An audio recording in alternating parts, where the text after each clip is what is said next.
Hey, Shalom, pura vida. Thanks for being here again. This is just a continuation of part 16. If you haven't seen that, I recommend you go catch that part 16. I split it in two parts. All right, so you can get the full information and so you can see the sources that I'm reading from. Hawah Bless. Then we're in the book Indian Slaves from Caribana, Trade and Labor in the 17th Century, Caribbean. And it says here, a number of accounts, deeds, and laws testify to the presence of Indian slaves on Barbados from its first settlement in 1627. Again, a number of accounts, deeds, and laws testify to the presence of Indian slaves on Barbados from its first settlement in 1627, right from the beginning. These were Indians. It was always Indians and always was Indians. Deeds used the language Negroes, Indians, and other slaves. All right. So these deeds, they used the same language, right, as in the States, in the North, when they were classifying all your ancestors together and started making tags and these census records. And so these deeds and these islands as well, had language like Negroes, Indians, and other slaves to describe the laboring population attached to the properties sold. The Barbados Laws and Acts printed for Richard Hall in London in 1764 indicates that for all laws passed regarding Indians, one should see slaves. Again, in 1764, the Barbados Laws and Acts indicates that for all laws passed regarding Indians, one should see slaves. All right, so they made it synonymous. During Bacon's rebellion in 1676, the Assembly, at his instigation, declared the enslavement of Indians for life to be legal. Again, during Bacon's rebellion in 1676, the Assembly, at his instigation, declared the enslavement of Indians for life to be legal and made provisions for granting captive Indians to soldiers as a partial inducement to volunteer. This act was repealed by the General Act setting aside all the acts of this assembly that sat in 1676 under the rule of Bacon. But it was again revived by the Assembly of 1679, called by Deputy Governor Chattel. Legal enslavement of Indians was prohibited by implication rather than by the terms of the Act of 1691. But the North Carolina Indian troubles in November 1711 once more brought the old law forward, and captives Indians belonging to tribes at war with the English were directed to be transported and sold, those capturing them to have the money of the sale. It will be noted that, though in the case of Virginia, as in that of the other colonies, the disposal of the Indians captured in war was sanctioned by the colonial government, the action of the Virginia government in the matter ended with that sanction. By the Acts of 1643 and 1658, the colony lost the right to possess servants. Therefore, the government during the Indian Wars decreed that the captive Indians were the property of their captors, who were entitled to the proceeds of their sale. In the case of Maryland, is found another colony in which the government intended that the Indian captives taken in war should be sold for the benefit of the colony. At the time of the Puritan ascendancy, the Indians began to be troublesome. The Nanticoke of the eastern shore began a war upon the settlers. March 29, 1652, on petition of the settlers, the General Assembly attempted to pass a militia act. An expedition was planned and a levy of troops made. The captive Indians were to be sold, but the government never had a chance to carry out any such sale, for the Puritans of Anne Arundel County refused to make their levies, and the expedition had to be abandoned. During the Tuscarora War in North Carolina, one again finds an instance of a colonial government taking possession of the captive Indians, selling them as slaves, and depositing the proceeds of the sales in the colonial treasury. At the breaking out of the war, Governor Hyde instructed the agents whom he sent to South Carolina to ask for military aid to represent to the colonial authorities there the great advantage that may be made of slaves, there being many hundreds of them, women and children. May we not believe 3 or 4 thousand. Again, 3 or 4 thousand. They're plotting, talking about you, your ancestors, so-called Negroes. They were gonna send to their colonies all over the world and in the United States and West Indies. All right, there's at least 3 to 4 thousand. All right, they were plotting. The colony indeed found the disposal of the captives to be as profitable as had been hoped. The promised reward of slaves as pay for services rendered brought the desired Indian allies. On one occasion, Tom Blunt, chief of the tribe of friendly Indians in the area of disturbance, in making arrangements with the colonial government for an attack on a certain tribe, specified that his warriors receive payment in captives in Indies and other commodities. All right, so this Tom Blunt, chief of whatever tribe, they're not naming it, but helped the English or American government, right? Get captives, right? And he said, you got to give my warriors some of them. All right, that's what he's saying. The journals of the North Carolina Council for June 25th, 1713, show negotiations between acting Governor Pollock and the council for the purchase of a number of Indians for shipment to the West Indies. For what? For shipment to the West Indies. It was sometimes a problem to provide for the captured Indians. Consequently, in the same year, the Assembly chartered a private sloop to carry away captives brought by friendly Indians. And we're still in the Encyclopedia Virginia.org website. It says here, early forms of slavery during settlement. Slavery, generally absent any modern conception of race, had long been common practice around the world and usually involved the enslavement of war captives.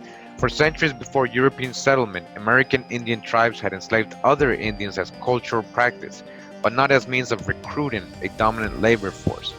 The Spanish, in turn, enslaved Indians to work on North American sugar plantations, using the repartimiento and encomienda system. We went over this, right?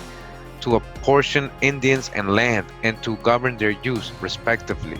Only when mistreatment decimated whole indigenous populations did the Spanish government, in 1542, outlaw Indian slavery, at least in name. The practice continued indeed. Neither the Spanish nor English immediately sought to enslave the Indians they encountered. Indian slavery did not become official Spanish policy until 1503, or 11 years after its first contact. It is clear that the English wanted to mimic Spanish efforts at creating indigenous tributaries for a labor force, but it took them even longer. The tributary relationship involved the exchange of Indian goods and labor for colonial protection against enemy tribes. Upon their arrival in 1607, the English initially sought to establish this kind of tributary trading relationship with the Algonquin-speaking Indians of Tsenacomoco, a paramount chiefdom, a 28 to 32 small chiefdoms and tribes stretching from the James to the Potomac rivers. The Indians had food the English needed, and the English provided tools, weapons, fabric, and copper-made items the Indians considered to be spiritually valuable. Indians labored for the English as indentured servants without clearly defined rights or lengths of service. All right, without clearly defined rights or lengths of service. So eventually you were basically stuck there doing chattel slavery. You became for life, right? You had to fight for it, your freedom back. Conflict soon weakened such relationships. It was slavery more than war or disease that destroyed the small coastal tribes. Again, it was slavery. More than war or disease, slavery. Slavery. So-called Negro, that's you they're talking about. American Indian, colored, mulatto, that's you they're talking about. Slavery more than war or disease was the cause that destroyed the small coastal tribes. As early as 1683, the proprietors had heard that the settlers were making war on Indians around Winyah Bay in order to obtain slaves. Since the proprietors had given permission to sell Indian captives, in the West Indies, the trade in slaves was stimulated, and soon the colonists could not distinguish between Indians taken in war and those acquired in other ways. You see what I'm saying? Just like the Spanish, they were using the pretext that these were people being captured in war, and they were just raiding villages and grabbing innocent people. So they just basically started doing that in the English colonies as well. Indian slave trade was expanded when a Scottish colony was started at Port Royal in 1684. The first law relating solely to slavery was passed in 1691. This law was operative for almost 2 decades. The Assembly passed a regulation for slaves so comprehensive that it deserves to be called South Carolina's first slave code. Much of the verbiage of this slave code was borrowed in large part from the Barbados Slave Code of 1688. The South Carolina statute defined any Negro, mulatto, or Indian who had been bought or sold as such to be a slave, and the status was extended to the children of such persons. Although the laws of 1712, 1722, and 1735 recognized the children of Indian slaves to be slaves, they also recognized as free those Indians in friendship and amity with the provincial government. The presumption of the law of paragraph 1740 or PF 1740, which continued Indian slavery, was in favor of freedom and placed the burden of proof upon those who claimed Indians as slaves. In South Carolina, the Indian captives taken in early war with the Kuso were sold as slaves by governor and council with the sanction of the proprietors, who, though they had forbidden the enslavement of Indians in the temporary laws sent out to the Governor Sale in 1671, were nevertheless the first to grant the privilege of selling Indian captives from Carolina to the West Indies, as the cheapest means of encouraging the soldiers of the infant colony. Accordingly, when war broke out with the Stono Indians in 1680, Governor West, taking advantage of the precedent already established and the express sanction of the proprietors for such an action, offered a price for every Indian that should be taken and brought to Charleston, and obtained the funds he needed for defense by selling the Indians to the traders. Who were these traders? Right? The plan proved successful, so successful in fact as to arouse the jealousy of the proprietors, for West appropriated some of the profits for his own benefit. The proprietors sanctioned the sale of Indians taken in actual warfare for the benefit of the colony, which meant for their own benefit. The title to the colony rested upon the claims of England to this territory by right of conquest. The Indians were the captives and the conquered people of that conquest. By the rules of war, the conquered people were at the mercy and disposal of the conquerors. And since the proprietors found more profits in selling than in killing the captive Indians, they naturally resented West taking their profits for other purposes. Alright, so you hear all what's going on in between their little beefs. Oh, I get this, or he gets that. They all want a piece of the pie. But you are the commodity or the gold, or what they're using to make their money or profits and be financially successful. Alright, but we're just talking about, again, POWs, right? Prisoners of war. Right? Conquerors, conquerors, and who got conquered, right? POW. You're not descendant of slaves. Alright?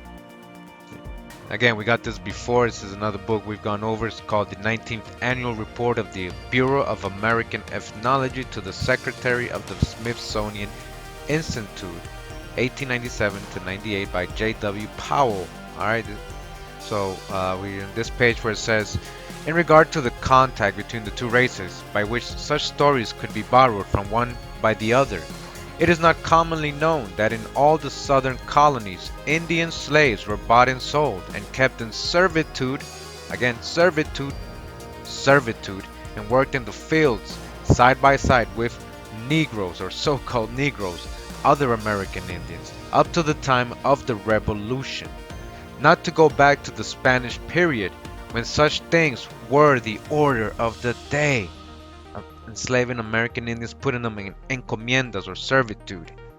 We find the Cherokee as early as 1693 complaining that their people were being kidnapped by slave hunters. Hundreds of captured Tuscarora and nearly the whole tribe of the Apalachee were distributed as slaves among the Carolina colonists in the early part of the 18th century, while the Natchez and others shared similar fate in Louisiana, and as late as least as 1776 Cherokee prisoners of war were still sold to the highest bidder for the same purpose. At one time it was charged against the governor of South Carolina that he was provoking a general Indian war by his encouragement of slave hunts. Furthermore, as the coast tribes dwindled, they were compelled to associate and intermarry with the Negroes, so-called Negroes, right? Until they finally lost their identity and were classed with that race. So American Indians became Negroes. They're telling you right now they were classed with that race. So that a considerable proportion of the blood of the Southern Negroes is unquestionably Indian. By the time the wars in the early 18th century, the power of the proprietors was broken, and the Assembly took charge of the matter of disposing of captives in war.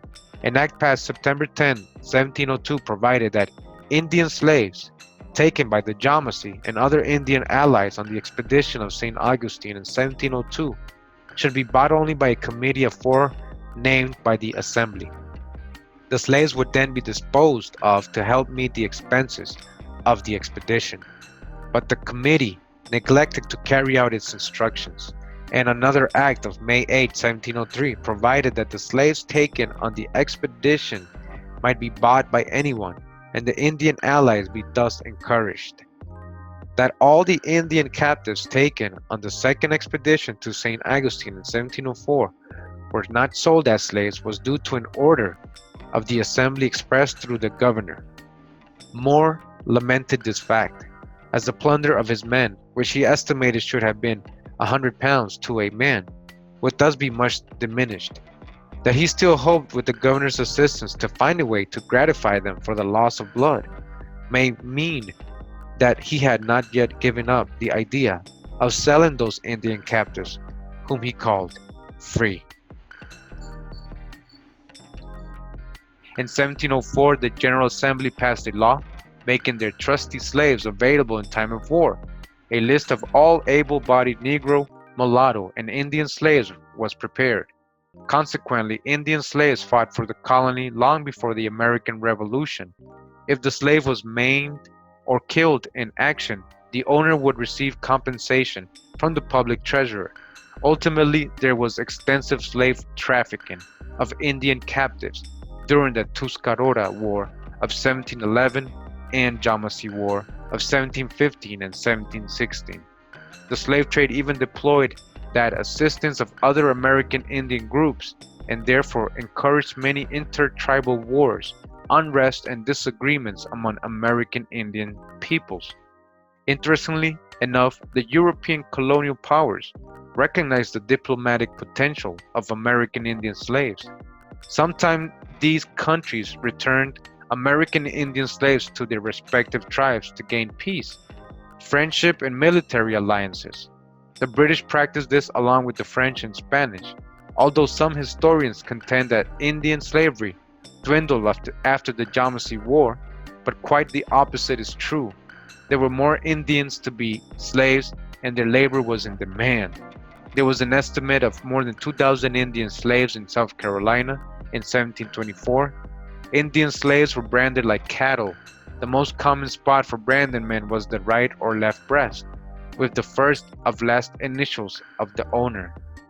Continuing the book Indian Slavery in Colonial Times within the present limits of the United States, says here, as a part of the preparation for self-defense made by South Carolina in 1707 and 1708, acts were passed giving the commanding officer of any expedition the power of commissioner to buy all prisoners of the Indian enemy above the age of 12 years that should be taken captive by the white forces or the Indian allies. The slaves so bought were to be delivered to the public receiver, who was directed to pay for them not to exceed the sum of £7 for every Indian, and then to ship them to the islands of the West Indies for sale. Where? To the West Indies. Or to dispose of them within the colony for the use of public to any person who would enter into bonds, with the penalty of £200, not to send or carry any slaves so bought to any place within the province or to the northward thereof. Any white person refusing to sell such slave to the commanding officer must dispose or the slave himself, as before described within the space of 1 month, or forfeit the same to the receiver, for the use of the public, to be disposed of as aforesaid. In 1715, however, the law was changed so as to read that all Indian enemies captured should be handed over to the public receiver, for the use of the public, the receiver to sell such as slaves to those who would pay the highest price and who would promise to export them from the colony within the period of 2 months after the sale. Again, we're in the article Slavery and Native Americans in British North America and the United States. And it says here, the Indian slave trade lasted only until around 1730, and it was characterized by a series of devastating wars among the tribes. Those Indians nearer the European settlements raided tribes farther in the interior in the quest for slaves to be sold, especially to the British. Before 1700, the Westos in Carolina dominated much of the Indian slave trade until the English, allied with the Savannah, who resented Westo control of the trade, wiped them out. The Westo tribal group was completely eliminated. Its survivors were scattered or else sold into slavery in Antigua. Alright? A similar pattern of friendly and then hostile relations among the English and Indians followed in the southeastern colonies. For example, the Creek, a loose confederacy of many different groups who had band together to defend themselves against slave raiding, allied with English and moved on the Appalachia in Spanish Florida, destroying them as a group of people in the quest for Indian slaves. These raids also destroyed several other Florida Indian tribes, including the Timucua. Indeed, most of the colonial era Indians of Florida were killed, enslaved, or scattered. It is estimated that English Creek raids, again, English Creek raids on Florida yielded 4,000 Indian slaves between 1700 and 1705. A few years later, the Florida Savannahs, or Shawnee, raided in similar fashion the Cherokee.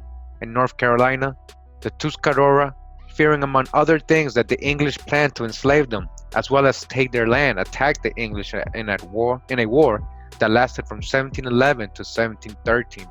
In this war, Carolina whites, aided by the Yamasee, completely vanquished the Tuscarora, taking thousands of captives as slaves. Within a few years, a similar fate befell the Yukees and the Yamasee, who had fallen out of favor with the British. And it says here, in Mississippi and Tennessee, the warlike Chickasaw played both the French and British off against each other and preyed on the Choctaw, traditional allies of the French, as well as the Arkansas, the Tunica, and the Taensa, establishing slave depots throughout their territories. A single Chickasaw raid in 1706 on the Choctaw yielded 300 Indian captives for the English. In response, the French armed the Natchez, who lived on the banks of the Mississippi and the Illinois, against the Chickasaw. By 1729, the Natchez, along with a number of enslaved and runaway blacks who lived amongst them, rose up against the French and were massacred in turn by an army composed of French soldiers, Choctaw warriors, and enslaved Africans, thus the hijack. Indian slaves from Caribana trade and labor in the 17th century Caribbean. And it says here, the rebellion of Metacom, King Philip's War, 1676-1678, against New England had united multiple indigenous nations. News of this united rebellion created paranoia among the Barbados Assembly, representing the interests of a large plantation owners, about importing Native Americans as slaves to Barbados, as they might incite similar revolts against the colonists. The Barbados legislators did not aim to prevent the import of all Indian slaves, however, but only the Indians from New England, New York, and Rhode Island who were known to be notorious vigilantes and obstinate, incorrigible rogues and cunning thieves. It would not be until 1688 that the Barbados Assembly decided to outlaw the importation of all Indian slaves to Barbados, which suggests that routes and means of acquiring Indian slaves, apart from connections to North America, had been operating without major opposition for a long time prior to this legislation. All right, did you hear that? Indian slavery was being practiced and operating way before 1688, all right, without major opposition for a long time. Indian slaves from New England and New Netherland, or New York, right, had indeed been a part of the English and Dutch Caribbean landscape since the early 17th century, the early 1600s, meaning 15, even the late 1590s, right, because going into 1600, right. In Bermuda, English, Providence Island, and we got Providence Island, that's off the coast of Nicaragua and Honduras. They were sending Pequots over there, calling them cannibal Negroes. All right, enslaving the Pequots and sending them to Providence Island, another pilgrim colony, the one they don't teach you about. And Curaçao, Dutch. However, it is unclear how many Indian slaves from North America were in Barbados itself at the time of the 1676 and 1688 acts. In most instances, historians have used sources from New England saying that these captives were sent to the West Indies. Alright, West Indies. Historians have guessed that they went to Barbados, since it was the largest recipient of slaves in the English Atlantic for most of the 17th century.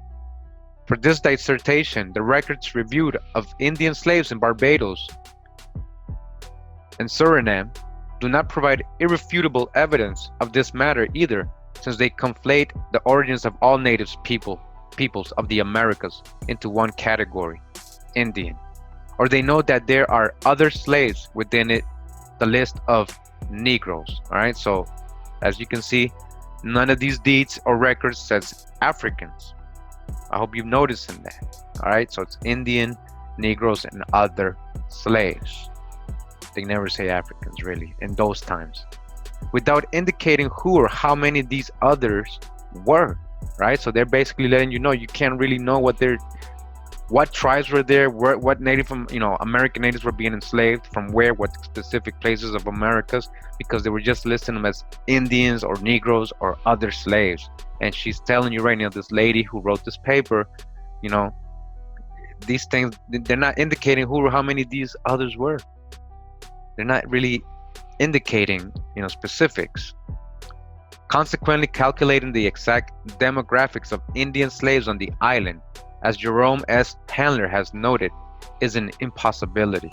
Despite the challenge, identifying the origins of the Indian slaves of Barbados reveals how indigenous people throughout the Caribbean influenced colonization, both on Barbados and through Barbados' influence throughout the Americas.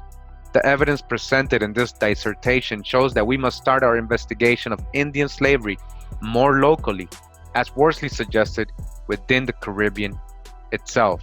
All right, she's letting you know, if you really want to see foundational truth, you have to really search more locally, not from over there in Africa, but locally, as Worsley suggested, within the Caribbean itself. They were enslaving American Indians. My dissertation reveals the context for Indian rebellions, both feared and real, through a narrative of colonial indigenous trade and enslavement in the Caribbean since the 1580s, leading up to the period of the 1670s and 1680s, when colonial legislatures began limiting the trade in Indian slaves. This legislation appeared in Barbados and colonies founded by Barbadians. In Carolina, Alan Galley describes the 1680s as a period when the legislature there began to publish and distribute regulations against keeping Indian slaves. They also proposed penalties against colonists interfering with Indian embassies, and instructed the government and council to establish a commission to meet at least every 2 months in Charlestown to hear all complaints. These laws eventually failed, however, as the colonial legislature did not have the resources to enforce them, nor necessarily the will of the people. Galley suggests that the Indian captives exported from Carolina from the late 17th century through the 18th century most likely ended up in Barbados. Again, they'll tell us in history books and when we go read about sugar plantations and all that in Barbados, Jamaica, all that, they'll always keep telling us that they kept getting slaves from West Africa. But when we do the research, through this, through the history, follow the trail, you'll see that in these sources, in these original sources, nobody's talking about Africans, and you'll see that it's actually more American Indians being taken to these places for hundreds of years, right? The thousands. All right.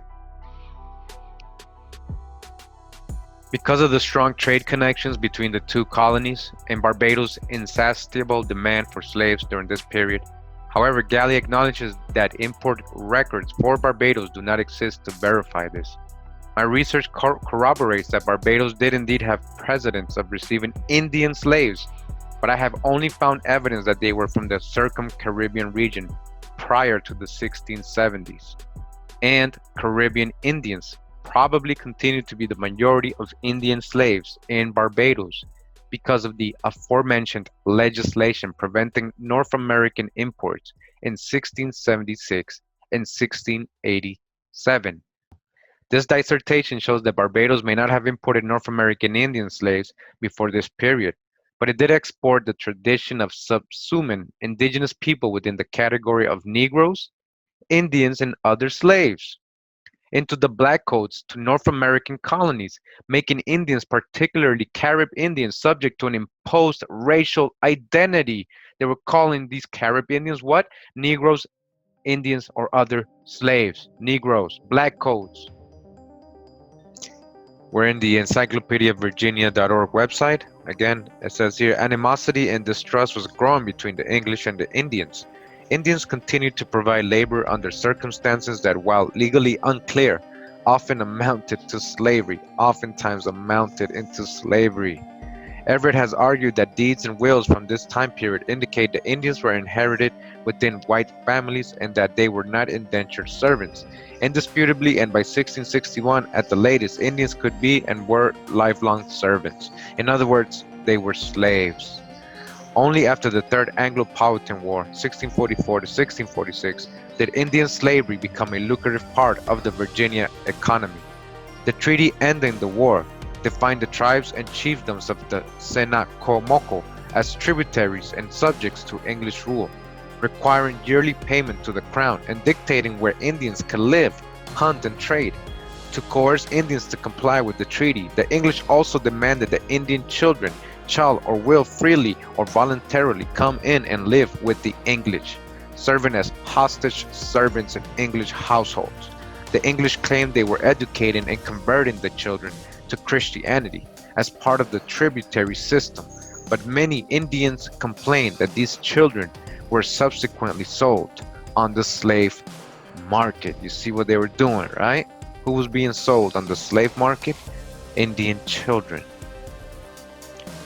During the French and Indian War, the Cherokee Indians began hostilities with the English. North Carolina, in the provisions made in 1760 for raising troops against them, offered to anyone who took captive an enemy Indian the right to hold him as a slave.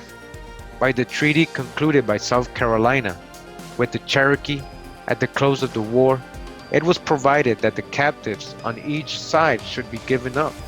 The North Carolinians, however, followed the policy advocated in 1760, and the Indians accordingly retaliated by carrying off 2 white girls from South Carolina to Pensacola, and demanded before releasing them that those of their own people held in captivity should first be given up. In both of the New England Indian Wars discussed, the disposal of the captives fell under the immediate jurisdiction of the respective colonial governments and was carried on either by the General Court as in the case of Massachusetts, or by a council of war, which was committee of the General Court, as in the case of Plymouth. Though during the Pequot War Connecticut sent no Indians to the West Indies, still it was customary for the government to sell them out of the colony during the period following the war. This appears from a law passed in 1656 by the General Court forbidding such a sale outside the boundaries of the other three colonies, without the consent of the authorities of the plantation, under the penalty of £10 for each default. The attitude of the New England colonial governments, so definitely expressed during the Pequot War, was continually shown from that time until King Philip's War. During that period, 1636-1675, New England was the scene of constant intertribal Indian difficulties between the Mohegan and Narragansett tribes. Because of the danger resulting from these disturbances, Massachusetts Bay, Plymouth, Connecticut, and New Haven entered into confederation from mutual defense under the name of the United Colonies of New England. Alright, so is this how New England came about? You hear how New England came about. The articles contained in the terms of the Intercolonial Agreement, drawn up May 19, 1643, expressed the same spirit that was shown during the Pequot War, for they provided that the whole advantage of the war, whether it be in lands, goods, or persons, shall be proportionally divided among the said Confederates. Continued disturbances led the commissioners of the United Colonies to prepare for a campaign against the Narragansett Indians in 1645. Captain John Mason was put in command of the forces raised. In keeping with the provisions of the articles already mentioned, his commission, dated July 1645, concluded thus: "What booty you take or prisoners, whether men, women, or children, you may send to Seabrook for to be kept and improved for the advantage of the colonies, in several proportions, answering to their charges, etc." During King Philip's War, the various New England governments, with Massachusetts and Plymouth in the lead, again took charge of the disposal of the captive Indians. Various methods were adopted to convert their Indian captives into a source of immediate revenue. One was to sell them outright outside the colonies, or on occasion within the colonies, and thus replenish the exchequer, and so far as might be defray the expenses of the war. At meeting of the Plymouth Court in 1676 to consider the disposal of more than 100 captives, the conclusion was reached, upon serious and deliberate consideration and agitation, conquering them, to sell the greater number into servitude. Again, into what? Servitude. A little later in the same year, several more were sold. In each case, the colonial treasurer was ordered to effect the sale for the benefit of the colony. A fiscal report of Plymouth for the period from June 25, 1675 to September 23, 1676, gives among the credits the following, which relates to the sale of the 188 Indians already mentioned, by the following accounts received in or as silver: captives for 188 prisoners at war sold, prisoners of war sold. Remember where they took these prisoners, right? They took them to Spain. Prisoners of war, Spain. Where's their descendants today? These American Indian so-called Negroes that they took to Spain. They're still over there, probably, and they think they're African. Records of similar events are found in Massachusetts Bay. On November 4th, 1676, the magistrates and deputies adopted a report of committee of the General Court providing for the selling abroad of several Indians. Again, on September 16, 1676, the General Court passed an act for handing over the disposal of certain captured Indians to the Council. The General Court expressed the opinion that such of them had shed English blood should suffer death. The inference concerning the remainder is that they were to be sold. Again, we're in article Indian Slavery and Servitude in Colonial New England, all right, from Wesleyan University. And it says here, for sale advertisements placed in the Boston newsletter for Indian slaves clearly demonstrate that in the early 18th century or 1700s, Indians, like Africans, were chattel. They were slaves too, just like so-called Africans, right? It was just other Indians, all right? There's not a single advertisement in the Boston newsletter for a white individual, whether Irish, English, or any other nationality, which does not specify their remaining term of service, all right? Indentured servitude. Between 1704 and 1717, 29 advertisements were placed in the Boston newsletter selling white servants' time. A white maid might be disposed of for 4 years, or a British servant man, very industrious, fit for farming or any other business, might find his time for about 6 years sold. White servants' time could be sold, but not their bodies. In contrast, Indians were sold alongside Africans as slaves, without term limits. Indian women and their infant children were often sold together, revealing the assumption that Indian children would follow their mothers into slavery. Furthermore, Indian slaves were assessed as property for the purpose of taxation. Beginning in 1696, Negro, mulatto, and Indian servants were rated as other personnel estate. All right, so who? Negroes, mulattoes, and Indian servants. Servants. They were classed together as what? Other personal estate together because they're the same people. All right. In Massachusetts, for example, the 1711 inventory of the estate of Moses Garish of Newbury, Massachusetts lists barely Indian corn and oats, 10 pounds, followed by an Indian slave, 20 pounds. Another inventory from the same year lists 15 sheep, old and young, followed by an old gun and an old Negro man. Slaves who could not work, such as young children or those disabled by infirmity, were exempt from taxation, as were servants who had set terms of service. Whereas Africans were seen as inherently slaves for life, and white servants had inherent limits on their service. Indian servants were defined as property or people for the purpose of taxation, based not on their race, but on whether or not they had set terms of service. A second method of paying debts by the use of captives was to direct the treasurer of the colony to dispose of a certain number of Indians and turn the proceeds to the account of a certain individual in whose debt the colony stood, or to give a certain number of Indians to such a person, usually with the stipulation that the Indians be at once sold out of the colony.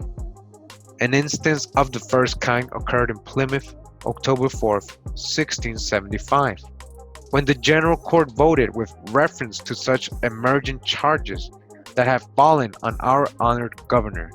The summer past the court have settled and conferred on him the price of 10 Indians of those savages lately transported out of the government.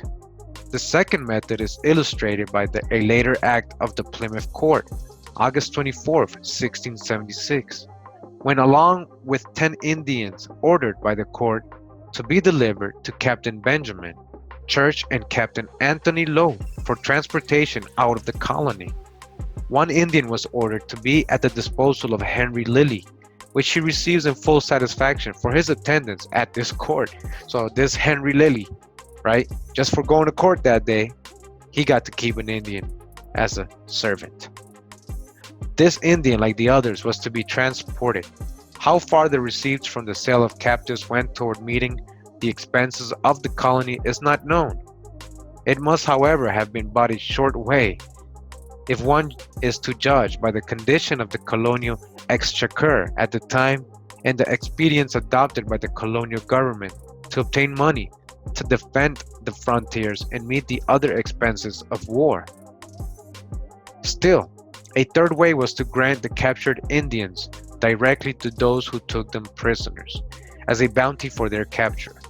The Massachusetts Act of 1695, which along with the rewards for killing Indians, conferred on the soldiers for their own use all plunder and provisions taken from the enemy, appears to have been the earliest relinquishment by the provincial government of its sovereign rights to prisoners and captives. In the latter laws, liberal premiums were continued for scalps, and volunteer captors of Indians were, by law of 1706, granted the benefit of captives and plunder. So you hear what's going on, right? So they were even hiring, they had soldiers to go kill specifically and plunder and keep you as slaves, do whatever they want with your ancestors, right? Soldiers, government soldiers, right? A law of 1703 provided that the governor and council, in the absence of the General Assembly, possessed the power to pay for Indian captives under 10 years old the sum of £3, and stated that they could use the Indians thus obtained either for the redemption of English captives among the Indians, or else they could sell them across the sea, right? In reverse, right? Transatlantic slave trade in reverse across the sea. Another law of the same year granted the regular forces the benefit of the sale of all Indian prisoners under the age of 10 years taken by them to be transported out of the country. The profits of the sale to be shared among the officers and men of the company engaged, proportionally to their wages. All volunteers were likewise to have the benefit of all Indian prisoners under the age of 10 years by them taken. By such legal action, Massachusetts was in reality put in a premium on slave catching. That's what we were just talking about. So Massachusetts basically put a premium on slave catching. Who? Catching you, American and Indians, and your ancestors, right? They made a premium, all right, for slave catching. A third colony, established by Barbadians, also experienced Indian rebellion and legislative response to Indian slavery during the 1670s and 1680s. Suriname in 1650, the Barbados governor, Francis Lord Willoughby, and had founded the English colony called Willoughby Land or Suriname in Guyana. At the end of the Second Anglo-Dutch War, 1664-1667, England lost this colony to the United Provinces of the Netherlands. Both English and Dutch colonial forces relied on indigenous allies throughout this war, generally the English on the Carib and the Dutch on the Arawaks, causing both colonial powers to reconsider the trade in Indian slaves. Both Arawak and Carib people, too, reconsidered the ways in which their trade enabled the growth of colonial settlements in the region. After the Second Anglo-Dutch War, Dutch efforts to replace the English and Carib trade networks backfired. Various factions of both the Caribs and Arawaks took advantage of the weakened post-war colony to begin an Indian rebellion that lasted from 1678 to 1680. Thus, from 1667 until the 1680s, Dutch governors in Suriname issued ordinances that limited the use of Indian slaves and made treaties with neighboring Indian populations, promising not to raid their communities for slaves. You hear what's going on, right? This is history they don't teach you. In Carolina, as in Suriname, government limitations on enslaving neighboring Indian populations only pushed the Indian slave trade further away from sites of colonial development and into frontiers. So they're saying just because they had all these treaties and there were these Indian tribes were agreeing not to enslave each other and the colonists as well, they didn't have treaties with other tribes that were more, in the wilderness, more in interior or, away from their colonies. So they were just enslaving other American Indians that were not in these treaties, that were not part of what they were negotiating, right? It didn't end, basically, is what she's letting you know. My dissertation engages with the growing and excellent literature on the connections between Barbados, the colonies of the Barbadian diaspora, Suriname, 1651, Jamaica, 1655, and Carolina, 1670, with a particular focus on Anglo-Dutch connections in Suriname. So, for this dissertation, I will focus on the interactions between Barbados and Suriname, including colonies in Guyana that preceded and inspired both settlements. As this study is limited to the 17th century, I gesture towards the colonization of Jamaica and Carolina, but will consider, as Justin Roberts does, the loss of Suriname to the Dutch in 1667 to also represent a loss of Barbados' centrality in English Caribbean. Most importantly, Barbados and Suriname share a third non-colonial cultural influence of Carib colonization. I'm talking about American Indians, right? Caribes, which Jamaica and Carolina do not. Continuing in the book, Indian Slavery in Colonial Times Within the Present Limits of the United States. It says here the colonial governments not only sold the Indian captives themselves, but sometimes authorized their military commanders so to do. On January 15, 1676, the governor of Massachusetts issued instructions to Captain Benjamin Church to go against the Indians and to distribute among his men the plunder and captives according to such agreement as captain and company might make. The instructions read, "And it shall be lawful, and is hereby warranted, for him to make sale of such prisoners as their perpetual slaves, or otherwise to retain them as they think meet, they being such as the law allows to be kept." On August 28, 1676, also the governor of Plymouth wrote to the governor of Rhode Island that Captain Church had been chosen and authorized by Plymouth to demand and receive of the governor of Rhode Island all the captive Indians and to guard and conduct them to Plymouth, or to sell and dispose of them as he chose to the inhabitants or others for terms of life, or for shorter terms as there may be reasons. No exception to this custom of enslavement was made in the case of the praying Indians. During the course of the war, several of these Indians, through the harsh dealings of the English and because of neglect to provide them with sufficient shelter, protection, and encouragement, joined the warring Indians. Such of these Indians as were taken in arms were declared by the Massachusetts General Court to be in rebellion and were tried and sentenced, some to be killed, but the most of them to be transported and sold as slaves. Captives were also retained as slaves in the colony, especially the women and children. For instance, in 1675, in return for their privilege granted by their Mr. Shrimpton of Noodles Island to quarter 100 Indians upon that island free of charge, the General Court of Massachusetts ordered 5 Christian Indian prisoners to be delivered to him to be employed on Noodles Island, he returning them to the order of the council. It is very probable, as Gookin asserts, that instances are not lacking in which some of the praying Indians were sold as slaves under accusations which were false. Such happened also in the case of other Indians. Their promises were not considered sincere by the colonial authorities, for a result of the war was an intense hatred and suspicion of all Indians. The praying Indians were sufficiently numerous to be a dangerous factor, and the colonial authorities intended to give them no chance to gain the advantage. Continuing in Indian slavery and servitude in colonial New England, it says here, Indian slavery had its roots in the sale of enemy Indians into perpetual slavery after King Philip's War, and not all Indians' bodies were equally salable. Christian Indians were to be released at age 24, and prominent voices including John Eliot, Daniel Gookin, and the Rhode Island legislature attempted to prevent Indians from being sold as chattel. In early 18th century, a minority of English leaders continued to speak out against Indian slavery. In 1716, Samuel Sewall, a noted opponent of slavery, proposed to the government of Massachusetts that slaves be assessed as persons for tax purposes to prevent Indians and Negroes being raided with horses and hogs. But the measure failed to garner support. In 1725, Massachusetts forbid the carrying of any Indian out of the province except by legal authority or on condition of giving £100 security for the sale, return of such Indian, dealing a blow to the trade in Indian slaves. And in March of 1720, a novelty appeared in Boston Newsletter for the first time, an advertisement for an Indian servant. Time, Mr. Richard Pullman of Boston offered a very likely Indian woman, time for 11 years and 5 months to be disposed of.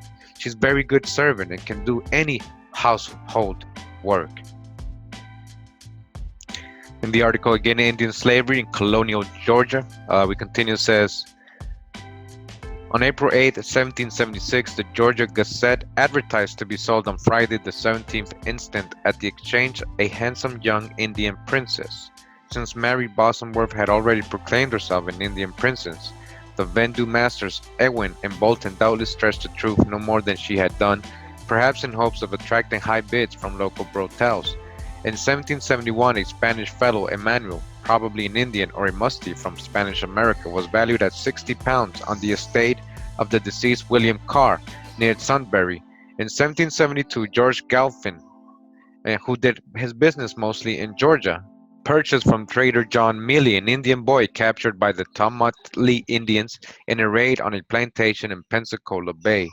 The other Indian slaves, two other Indian slaves, both probably Native Americans, attempted to escape and were advertised in the Georgia Gazette as runaways. On February 17, 1768, it advertised for a dark Indian fellow. The property of William Lifford escaped from the Elizabeth and Mary Captain Samuel Coble's pilot boat. On September 22, 1775, it advertised for an Indian slave named Sandy, about 20 years of age, wearing a blue vest with gold gilt buttons and dark breeches with white metal buttons, a brown-colored surtout, a hat, and blue and white handkerchief. Upon his head an Onax-brig shirt and a pair of green negro cloth Indian boots tied with red garters. He speaks very bad Scotch. Advertisements for musties during the period appeared more frequently. Whatever may have been the number of enslaved Indian captives retained in Massachusetts, that number was sufficiently large to cause some uneasiness on the part of both authorities and people. On July 22, 1676, the General Court of Plymouth confirmed an act of the Council of War declaring that because of the danger to the peace and safety of the colony occurred by having Indian captives residing there, no male captive above the age of 14 years of age should reside in the colony, and that if any such captive above that age was then resident in the colony, he was to be disposed of out of the colony before October 15th, 1676, or be forfeited to the government. So they didn't want any men, 14 or older, because they knew they would either run away or escape or might do a rebellion. So they were, making sure that didn't happen. So they would send out, American Indians from Massachusetts and bring up other American Indians, which they called Negroes, right? In the stories, in our history stories, right? But they were just the other American Indians, right? Continuing says, it is not likely that the act was rigorously enforced during its brief existence. Exceptions to the law were doubtless made by the court from time to time. Another act of similar tenor was passed March 29, 1677, when the Massachusetts Council, in an order, the preamble of which shows much alarm on the part of the people, decreed that no one within the colony should thereafter buy or keep more than 10 days after the publication of the Council's decree any Indian men or women already bought above the age of 12 years, without allowance from authority. A fine of £5 and the forfeit of the Indian or Indians concerned were fixed as a penalty for violation of the law. Toward the end of the year, Plymouth still further extended governmental supervision of captives by decreeing March 5, 1678, that no one was to buy the children of the captive Indians taken during late war without special leave, liking an appropriation of the government of this jurisdiction. We're still in the article Slavery and Native Americans in British North America and the United States. And with this part of the article, it says Native Americans resisted as best they could Anglo-American encroachment on their lands after 1800, as illustrated by the Creek Wars of 1813 and 1836, and a series of wars with the Seminoles that lasted into 1850s. At the same time, the leaders of the major tribes of the southeastern states, the Cherokee, Chickasaw, Choctaw, Creeks, and Seminole, alright, you see the tribes listed there, right, responded to the overwhelming power of the Anglo-Americans by attempting to imitate their lifestyles. You hear what's going on, right? So they assimilated to the American government, right, to the Anglo-Americans, assimilated to imitate their lifestyles. This adjustment process included accepting the white practice of private land ownership. Listen, working and living on family farms and plantations, and acquiring slaves as workers, much as was the case with white slave holders. Indeed, these southeastern Indians came to be known among whites as the civilized tribes. because of their willingness to embrace the ways of life and labor identified with Anglo-Americans. All right, so you're part of the civilized tribes. All right, so you kind of like, assimilated with these Anglo-Americans, white creatures, white, right? White. Check out the word white. Now we're not with the H. So you got considered civilized tribe because you were down with them. You went down with their laws and you assimilated to the way of how they lived. All right. So what happened to all the other tribes that did not go down? We're talking about Tecumseh, right? Chickamauga. What are we talking about? Catawba. What are we talking about? So many tribes that we don't know about because they're not considered civilized tribes. They didn't basically, to me, you know what I mean? They held it down. They held it down. They didn't give in. This process of absorbing white culture began as early as the 1600s due to the influence of white traders who frequently lived among the Native Americans, taking Indian wives and imprinting their ways of life onto Indian settlements. By the late 1700s, their mixed blood descendants had assumed, in many cases, leading positions in tribal councils. The attempts of missionaries, moreover, to Christianize the southeastern Indians resulted in some small success. Most importantly, in the 1790s, the American government, as part of its Indian policy, established programs to help the tribes of Southeast in the transition to agriculture and a way of life more in tune with the white view of civilization. For example, the Treaty of Holston contained this clause, that the Cherokee Nation may be led to a greater degree of civilization and to become herdsmen and cultivators instead of remaining in a state of hunters. The United States will, from time to time, furnish gratuitously the said nation with useful implements of husbandry. Alright, they were hooking them up with things. To this end, the newly established U.S. government offered some minimal assistance to the Creeks, the Cherokee, and other southeastern tribes with loans, plows, and livestock. Especially among the Cherokee, the white man's view of civilization was embraced, perhaps reluctantly but surely, including the use of enslaved blacks as a labor force on their farms and in some cases their plantations. By the 1820s and 1830s, many Indians lived in European American style brick houses, sent their children to mission schools, and lived in villages virtually identical to the towns of white Americans. In 1828, Elias Boudinot published the Cherokee Phoenix, the first newspaper printed by Native Americans. Indians also operated a number of successful businesses, including cotton plantations, worked by slaves not much different from those owned by white Southerners along the Natchez Trace, which ran from Tennessee to the Mississippi River. The Choctaw and Chickasaw operated ferries, trading posts, inns, and taverns, and Indian farmers frequently sold their produce to travelers along the trace. So, are we talking about so-called Native Americans of today, or what are we talking about original so-called Cherokee and Creeks? Because these words, these tribes, they weren't called. A lot of these tribes, they had their own names that are called Cherokee today.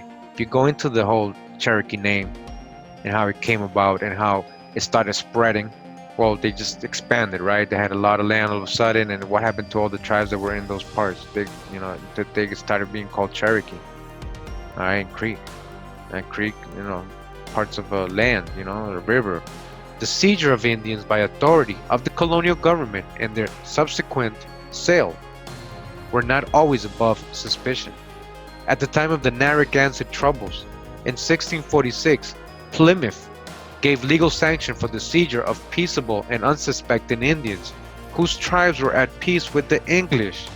A second instance of the same character occurred during King Philip's War, shortly after the destruction of Dartmouth in 1675. The Dartmouth Indians had not been concerned in the burning of the town, so the whites entered into the negotiations of peace and friendship with them. The captains of the resident militia and the Plymouth forces sent thither promised them protection. But through other influences, they were conducted to Plymouth, and by order of the council, August 4th, 1675, they were sold and transported out of the country, being about 80 persons. So you hear that? So these people said, we want to be at peace, we surrender, we do a treaty with you. They still were sold and transported out of the country.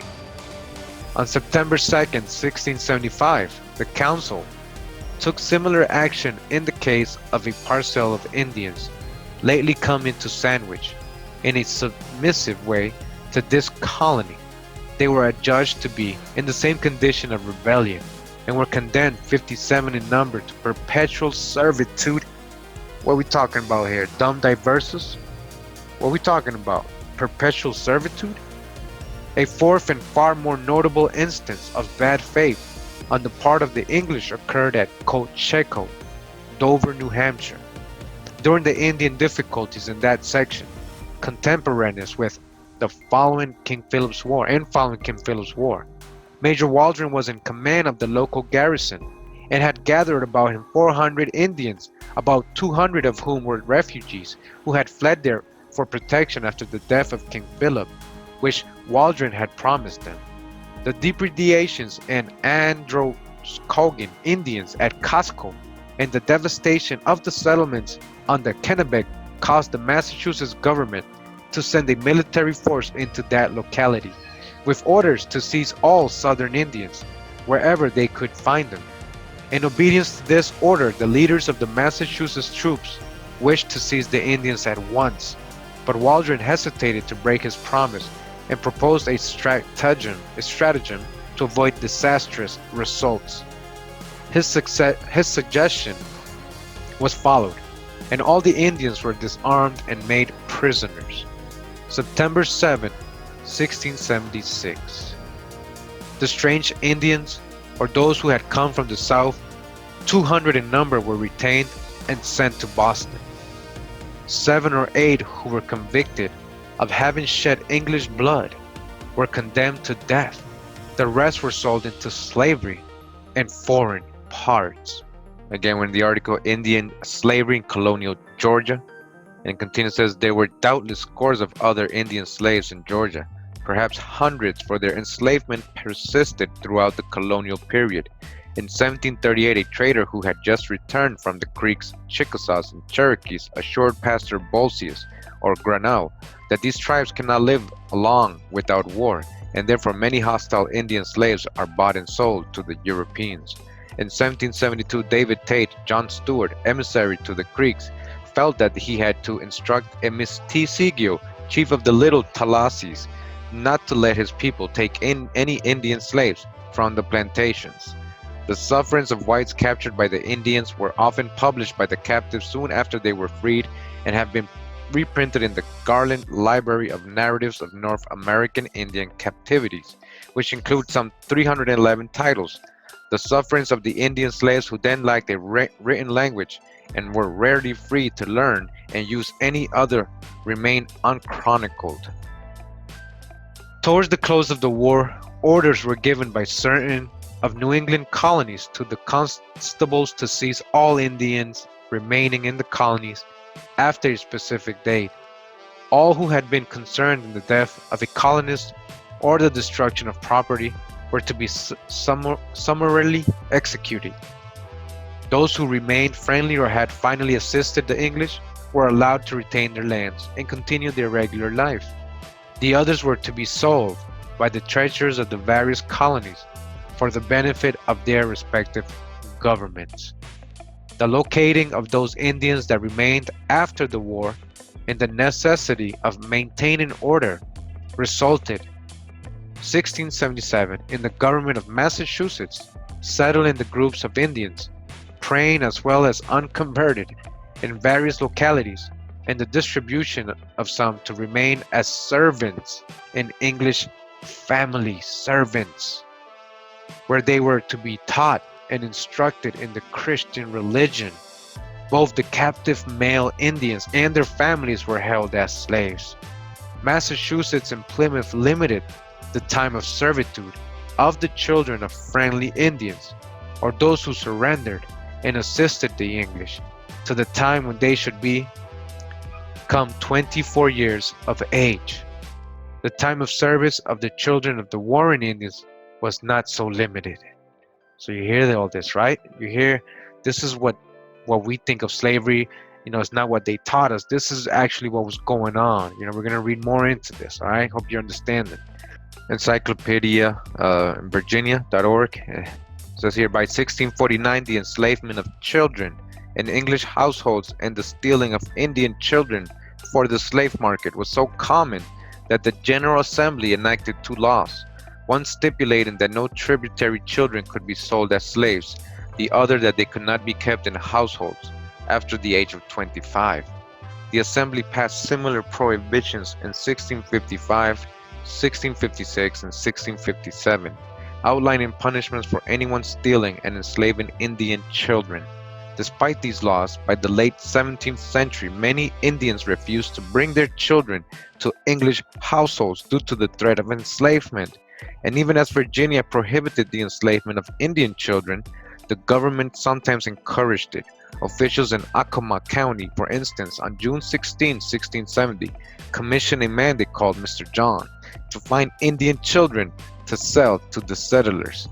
Not only were children being enslaved after 1646 treaty, but the treaty's provisions for English dominance led to the practice of enslaving Indians for legal violations, and even as a means of financing war. For instance, when John Powell appealed to the General Assembly in 1660 for damages caused by Indians in Northumberland County, the Assembly responded with a retribution act compensating him with the sale of Wico Comoko Indians, who would be apprehended and sold into a foreign country.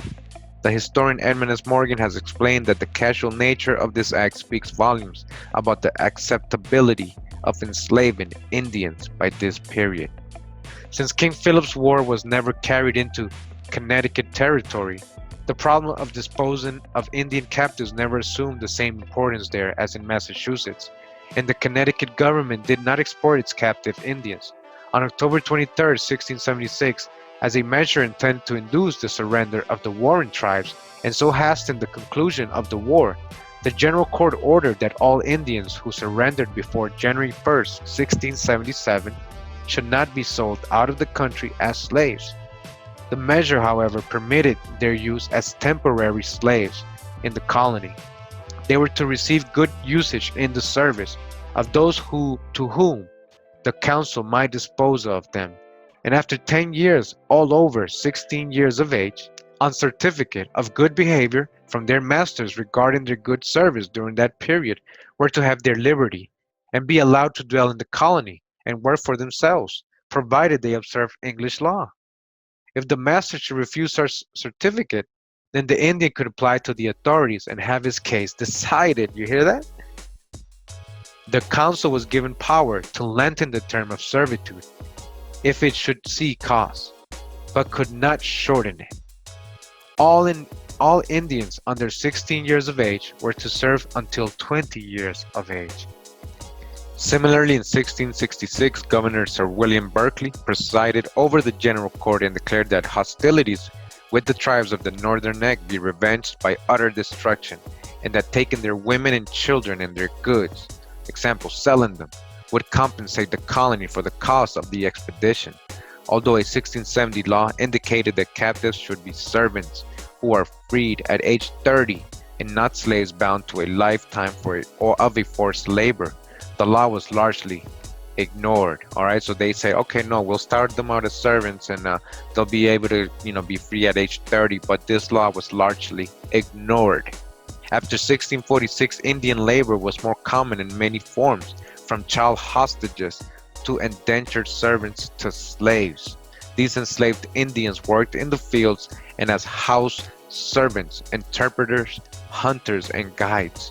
English colonists preferred enslaved Indians, women, and children as domestic laborers rather than African or white laborers because they were considered easiest to train and control.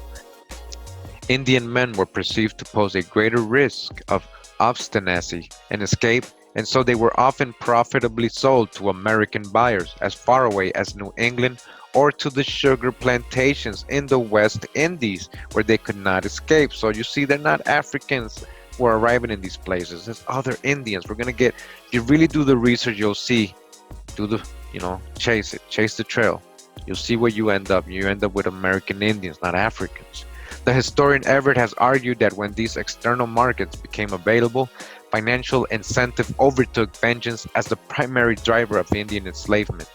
When the English colonists began to participate in an existing Indian trade that involved slaves and guns, Indian enslavement briefly became an important part of the colonial economy.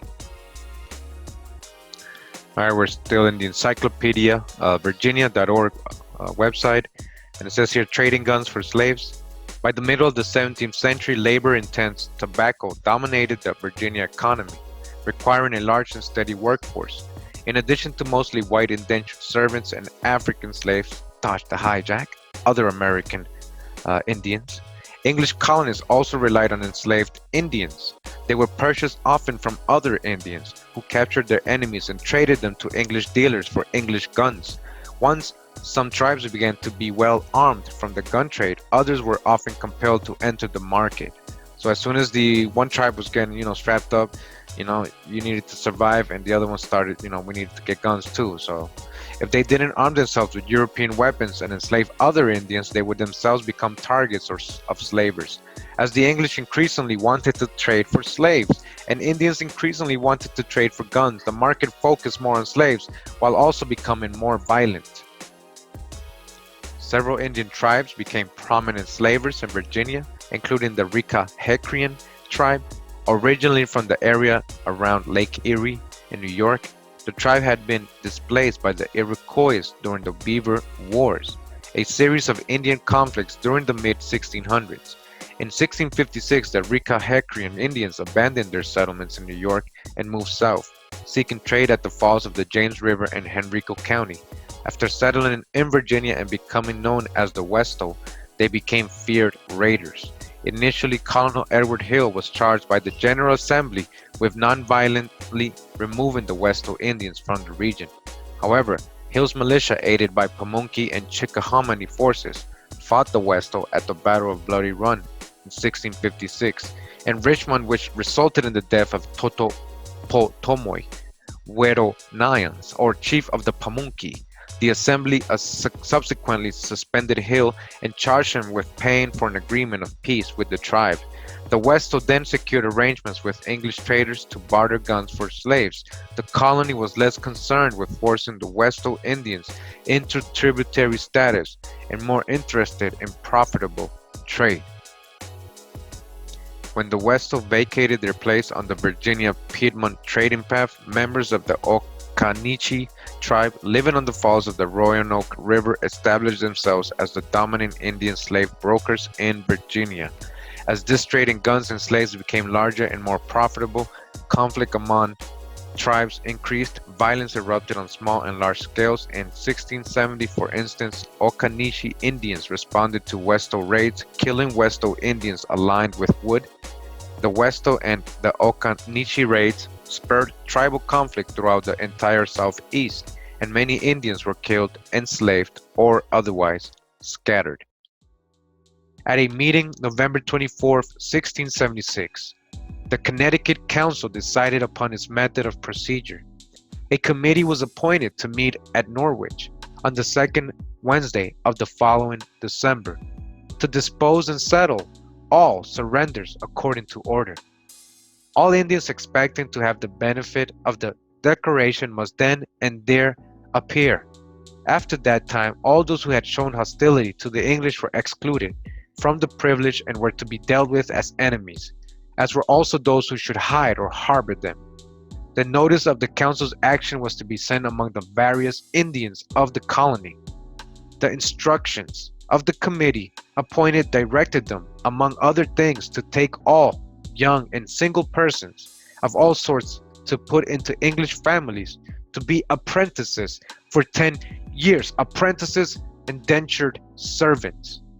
After that, they were to be returned to their parents on proof of their own and their parents' fidelity. Otherwise, they were to be sold into slavery.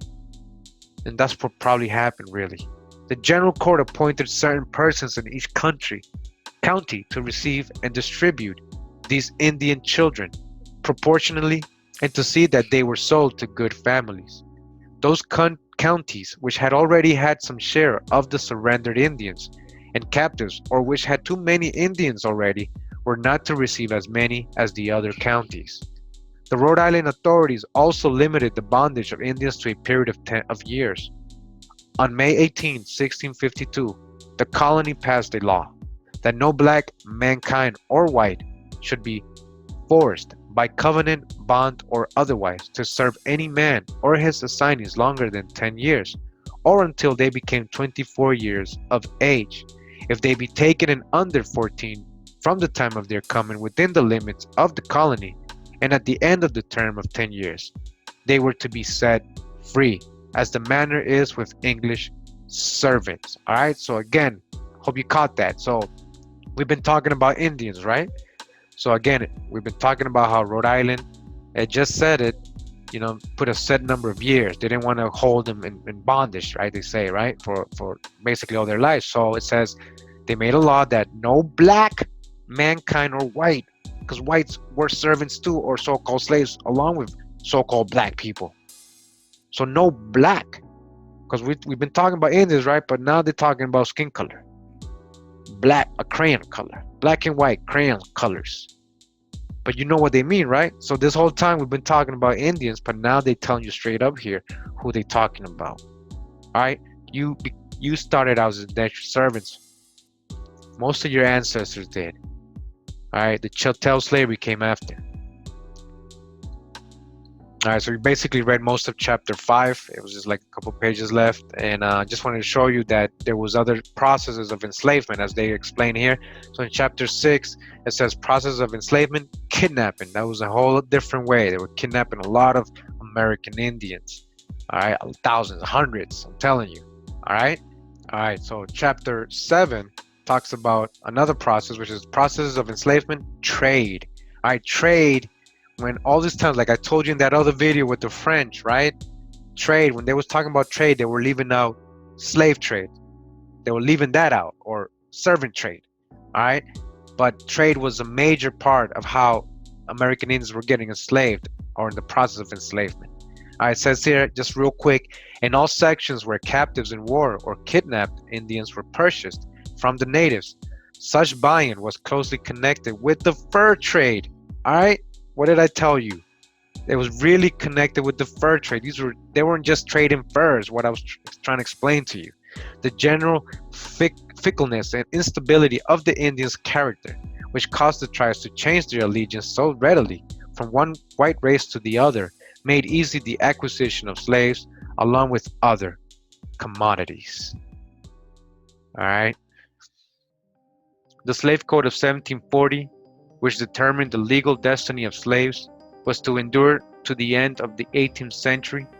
This code, dated May 10, 1740, defined slaves and chattel property, thereby abandoning the definition of slaves, continued since 1696.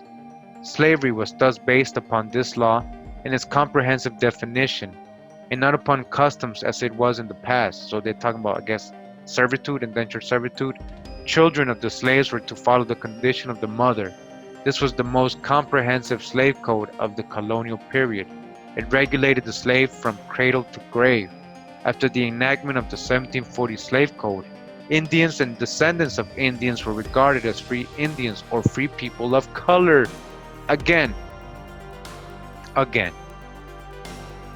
The Indians and descendants of Indians were regarded as free Indians or free people of color in amity with the government until the contrary could be shown to differentiate between the enslaved Indians. So they were the free people of color. You are the free people of color, American Indians, descendants of Indians, you colored free people of color, you.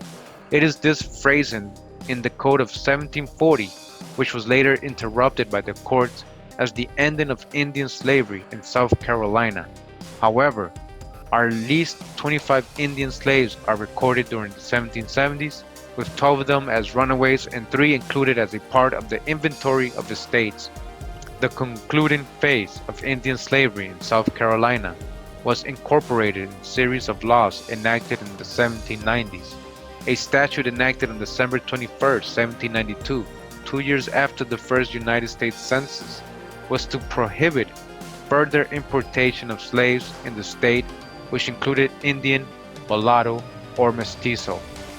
As late as 1838, Native Americans were in South Carolina fighting for their rights and re-evaluating the interpretation of Slave Code of 1740. During the course of Indian slavery in South Carolina, Indians were used in a variety of ways. They were employed in the same ways that Negro slaves were utilized. Again, there was no separation. There still is no separation. It's always been you. You are the so-called American Indian. You are the so-called Negro. It's the same people. As it says here, they were employed in the same ways that Negro slaves were utilized, because it's all the same people. And again, this article was written, it says this article is one of many in the Educational Teacher's Guide, South Carolina Indians Today, edited by William Morrow Goins, PhD. So this is to help, I guess, the teachers in South Carolina.